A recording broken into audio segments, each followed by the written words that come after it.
Good morning, have a nice day. कल शिवरात्रि थी। किसी ने मुझे शिवरात्रि के संबंध में, किसी ने क्या, कईयों ने फोटोज भेजी, शिव जी की फोटो, शिव जी की तस्वीर। मैंने ध्यान से देखा शिव जी की तस्वीर को, तो मैं क्या देखता हूं कि शिव जी के बदन पर राख है लिपटी हुई, उसके गले में, बाहों में सांप है लटके हुए। इस फोटो ने मुझे एक संदेश दिया। पहली बार देखा मैंने, पहली बार देखा शिव जी को इतने ध्यान से। हमारे जो भतीजे बेटे ऐसे है ना, अपने कुल में, अपने परिवार में सिर्फ मैं ही सरदार हूं। बाकी हमारे कुल के लगभग 30-35 घर हैं, सब हिंदू मौन है? परंतु वो मानते हैं शिव जी वगैरह को, हम गुरु ग्रंथ साहब को मानते हैं। अब मेरे भतीजे ने, राजकुमार है, उसके घर में अखंड पाठ हुआ था। तो इसमें कोई नफरत वाली या प्यार वाली बात नहीं है, बस श्रद्धा है। तो मैंने बड़ी श्रद्धा पूर्वक शिव जी की तस्वीर को देखा। मैंने देखा कि उसके बदन पर राख है और उसके गले में, कंधों पर सांप है। एक संदेश मिला मुझे इस तस्वीर से कि ऐ आदमी, ऐ मानव, तेरी औकात सिर्फ इतनी है जितनी इस राख की। अंत में तूने राख हो जाना है, मिट्टी हो जाना है। हिंदू फिलॉसफी बड़ी गहरी है।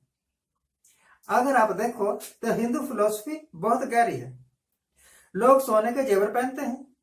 कईयों को देखता हूं मैं, यहां 5-5 अंगूठियां पहनी हुई है, उंगलियों में, दोनों हाथों में जेवर पहने हुए, महंगे से महंगा कपड़ा पहना हुआ है, 10-10 लाख का सूट पहने हुए हैं। आजकल तो 10-10 लाख का सूट। भैया हमारी तो ये 200-300 रुपए की शर्ट है और ये 400-500 रुपए की पगड़ी होती है, ज्यादा नहीं।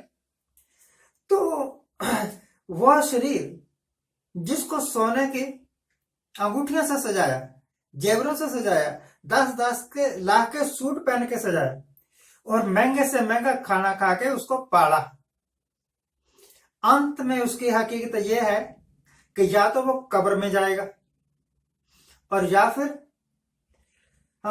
राख में बदल जाएगा। अंत में एक माचिस की तीली मिलेगी आपको।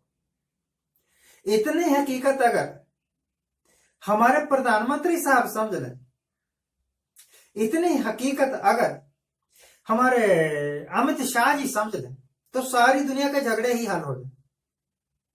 परंतु वो सोचते हैं कि आने वाले 50 साल तक नरेंद्र मोदी ही प्रधानमंत्री रहेगा। वो सोचते हैं कि आने वाले 50-60 साल तक सिर्फ अमित शाह ही क्या होम मिनिस्टर रहेगा, या शायद नरेंद्र मोदी को राष्ट्रपति बना देंगे और खुद वो बन जाएंगे प्रधानमंत्री।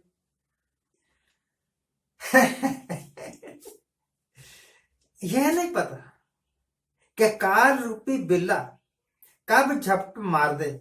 यह नहीं पता कि धर्मराज का बुलावा कल आ जाए, परसों आ जाए, कभी भी आ जाए।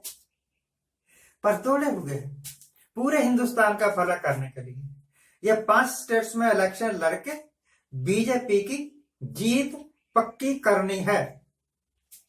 बीजेपी करे या कोई दूसरी पार्टी करे, राज तो कर रहे हैं ना। और जो आदमी राज, मान लो कि बीजेपी का राज नहीं है, किसी एसपी का है, किसी बीएसपी का है। बीएसपी का नाम नहीं लेना चाहिए क्योंकि वो तो सिर्फ हाथियों की मूर्तियां ही बनाने में लगे रहे। तो काम तो करते हैं। यहां कांग्रेस की सरकार होती है तब भी काम करते हैं, बीजेपी की सरकार होती है तब भी काम करते हैं, इससे कोई फर्क नहीं। परंतु जुनून की हद तक दौड़ पड़ना कि राज मेरा ही हो, हर जगह मेरे ही नाम के बोर्ड लगे हुए हों कि इस हॉस्पिटल का उद्घाटन प्रधानमंत्री ने किया, इस ब्रिज का उद्घाटन प्रधानमंत्री ने किया, ये स्टेडियम मेरे नाम से बन। क्या करोगे ये स्टेडियम बना के? अगर कुछ बनाना ही है तो हुमायूं की तरह अपनी जगह चुन लो कि भैया जब मैं मरूं तो मेरी अंतिम जो है ना मकबरा, वो यहां पर बना देना। और मकबरों के हाल पता क्या होते हैं बाद में? वहां पर कुत्ते भी नहीं जाते। नेता वो नेता जिनके बुत चौराहों पर लगे हुए होते हैं, उनकी तरफ साल भर कोई देखता भी नहीं और पक्षी परिंदे आकर उन पर बिस्ठे करते हैं। तो जो लोग जिंदा है, जो लोग पूरे देश को संभाले हुए हैं, उनकी बात सुन लो ना। मैं किसानों की बात कर रहा हूं, मैं डॉक्टरों की बात कर रहा हूं, मैं टीचर्स की बात कर रहा हूं, मैं नर्सेस की बात कर रहा हूं, मैं हर उस शख्स की बात कर रहा हूं जो कि जद्दोजहद कर रहा है अपनी नौकरी बचाने के वास्ते, या अपनी खेती बाड़ी बचाने के वास्ते, या अपना व्यापार बचाने के वास्ते। सरकार ने जितने टैक्स लगाए वो बेहद है। सरकार ने जितने काम किए वो समझ से बाहर है। आपको पता है, प्रधानमंत्री नरेंद्र मोदी ने एक स्टैंड अप योजना चलाई थी, एक कौशल विकास योजना चलाई थी, ऐसी 151 योजनाएं चलाई थी। आज उनको याद करने वाला कोई नहीं, आज उनकी प्रोग्रेस सरकार बताने के काबिल ही नहीं है।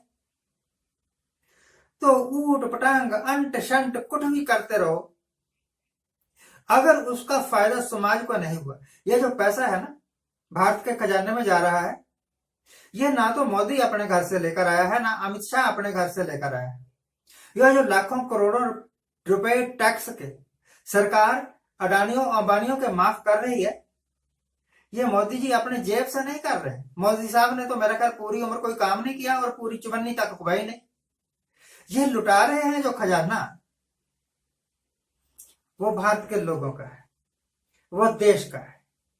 देश का खजाना देश के हित के वास्ते यूज किया जाए तो मुझे कोई इतराज नहीं ना। डिफेंस को मजबूत करने के लिए प्रयोग करो, आर्मी को मजबूत करने के लिए प्रयोग करो, आप गरीबी हटाने के लिए प्रयोग करो, आप इंफ्रास्ट्रक्चर बनाने के लिए प्रयोग करो, आप नए नए कल कारखाने बनाने के लिए प्रयोग करो, तो भारत के खजाने का सदुपयोग है। परंतु मुफ्त में सिलेंडर बांट के वोटें हासिल करने के लिए जब भारत का खजाना प्रयोग किया जा रहा है, जब वोटें लेने के वास्ते किसानों को 500 रुपये दी जा रही है, उस पर हमें इतराज है। मुझे तो इस बात पर भी इतराज है कि जब मनरेगा की योजना है, इस पर लाखों करोड़ रुपया खर्च किया जा रहा है, परंतु यह देश के हित में नहीं है, यह एक अनप्रोडक्टिव योजना है। मुझे इस बात से बहुत इतराज है कि कीमतें लगातार बढ़ती जा रही है और लोगों की आमदनी घटती जा रही है, लोगों को अपना गुजारा चलाना मुश्किल हो गया है। मुझे इस बात से भी इतराज है कि सरकार ने ऑनलाइन ट्रेड को बढ़ावा देकर जो छोटे दुकानदार हैं, जो छोटे गरीब दुकानदार हैं, जो छोटे छोटे शहरों में अपनी दुकानें डाल के बैठे हुए हैं, चाहे हार्डवेयर की दुकानें हैं, चाहे कपड़े की दुकानें हैं, चाहे किसी चीज की दुकानें हैं, चाहे ईटेबल की दुकानें हैं, चाहे परचून की दुकानें हैं, चाहे मनियारी की दुकानें, उनके व्यापार को ठप किया जा रहा है। क्यों भाई? आप लाखों करोड़ों लोगों का रोजगार बंद करवा देंगे। पहले किया ना, लॉकडाउन में लाखों करोड़ों लोगों का रोजगार बंद किया, फिर क्या सरकार इस काबिल हुई कि उनको दोबारा उनके रोजगार पर बहाल किया जा सके? सरकार को तो अपने खर्चे पूरे करने मुश्किल हो रहे हैं, इतना फजूल खर्च सरकार है ये। तो अंत में एक लाइन कहना चाहता हूं, हकीकत तो यह है कि पता नहीं हमारी जिंदगी में कल होगा कि नहीं होगा, पता नहीं कि इस सड़क पर मैं कल दोबारा चल पाऊंगा या चार भाई उठा के ले जाएंगे, परंतु दौड़े हुए हैं अगले 20 साल तक, अगले 50 साल तक राज करने के लिए। अब कुछ शर्म करो, कुछ भगवान से डरो, कुछ ऐसा करो जिससे आपका भला हो या ना हो, इस बात को छोड़ो, देश का भला हो जाए, गरीब का भला हो जाए।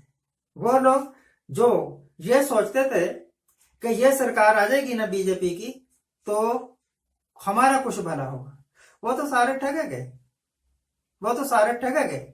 आप झूठे वादे करते रहे, लोग आपके ऊपर विश्वास करते रहे, लोग ठगे गए। तो कल को अगर भगवान नाम की कोई चीज हो और आपका उसके साथ सामना हो जाए और आपको जवाब देना पड़े कि आप इतना झूठ बोल के क्यों आए, तो आपके पास निश्चय ही कोई जवाब नहीं होगा, निश्चय ही कोई जवाब नहीं होगा। आज के लिए इतना ही। ये सारी बातें मैंने मिस्टर प्राइम मिनिस्टर को टारगेट करके बोली है, यह सोच के बोली है कि शायद उनके मन में कोई थोड़ी सी नरमी बची हुई हो और वो इंसान को इंसान समझे, किसान को किसान समझे, हकीकत समझे कि किसान सही है, सरकार गलत है। आज के लिए इतना ही। आज जिनका जन्मदिन है उनको हैप्पी बर्थडे, आज इनकी मैरिज एनिवर्सरी है, उनको बहुत बहुत शुभकामनाएं। सदा सुखी रहिए, आनंद प्रसन्न रहे।